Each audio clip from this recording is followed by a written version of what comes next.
I hope this trusts you doing well. Um, I am really encouraging going through Second Corinthians, and I hope it's a blessing to you. In chapter number 10, I just wanted to share this one verse, verse number 12 with you. He says, "Not that we dare to classify or compare ourselves with some of those who are commending themselves, but when they measure themselves by one another and compare themselves with one another, they are without understanding." This part of the section, Paul was, I guess, in some respects, defending his authority as an apostle, because there were many who would follow him after he got a church started, and they would claim authority and undermine his and teach people in a contrary way. And it was a constant struggle for him. But he reminds them that he's the one who has authority that the Lord had given him to build them up. A good minister, shepherd, leader uses the authority that God gives them to build people up, not to destroy them, to remind them of who Jesus is for them, so that their focus will be on him and his finished work and not themselves. And that was kind of the point. He said, there are some who are going about comparing themselves one to another, commending themselves, saying, I'm better than you, I'm better than that one, I have this gift, and so I'm at a higher level. He says they measure themselves by one another. They compare themselves by one another. This is kind of a sad part of the human nature that looks to establish a righteousness by comparing themselves to others.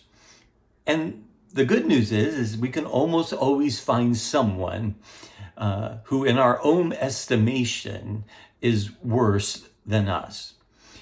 He says this kind of comparing is without understanding. One translation I read says it's not wise. Well, friends, the reason it's not wise is that we don't establish a righteousness or a value because we're good or better than others.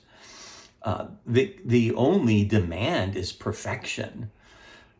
And none of us in of ourselves have that.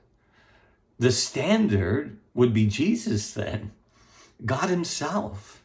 And no one measures up. I remember someone using the illustration like, if two men jump into this Pacific Ocean in California and try to swim to Hawaii, and one makes it 100 yards and one makes it a mile, they both fail their destination and drown. Well, I think that's true. Any effort that we have that works to establish a value or righteousness apart from God, well, one might get 100 yards and one get a mile, but no one's reaching the destination. We all fall short of the glory of God. We've all failed. All of our righteousness is as filthy rags. So don't dare allow yourself to develop the mentality of the Pharisee that stands in the corner and says, Lord, I'm so thankful I'm not like these sinners and publicans, like those people over there. And over in the corner was a sinner who beat their chest and says, Lord, I'm not worthy. Jesus asked the disciples, which one goes home righteous?